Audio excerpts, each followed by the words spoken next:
Vítam vás na mojom kanáli, jednoducho, bez lepku. Dali by ste si linecké koláčiky, nemusíte čakať na Vianoce. Poďte si ich so mnou pripraviť.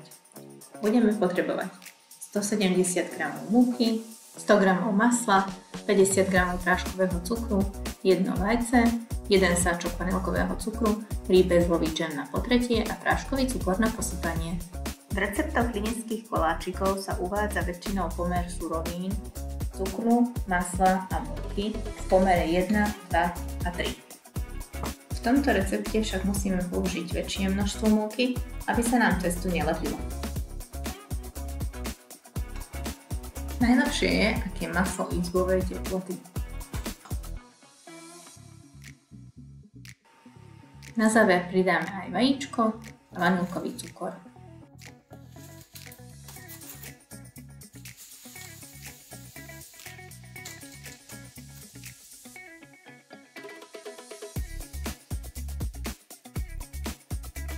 Testičko si poriadne vypracujeme rukami, až kým nám nevznikne kompaktná gulička.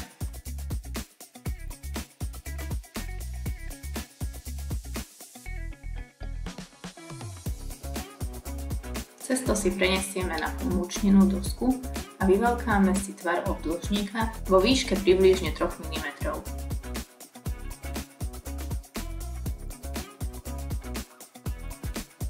Formičkami podľa vlastného vkusu vyrezávame vždy do páru.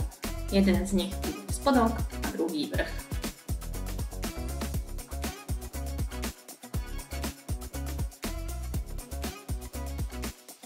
Pečieme pri teplote 170 stupňov približne 10 minút.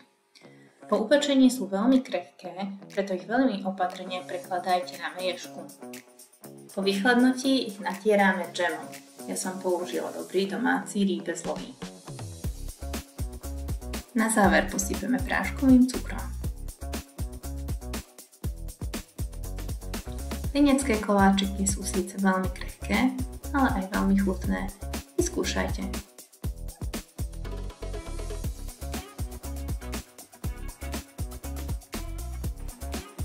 Ak sa vám video páčilo, zvážte odber a dajte like.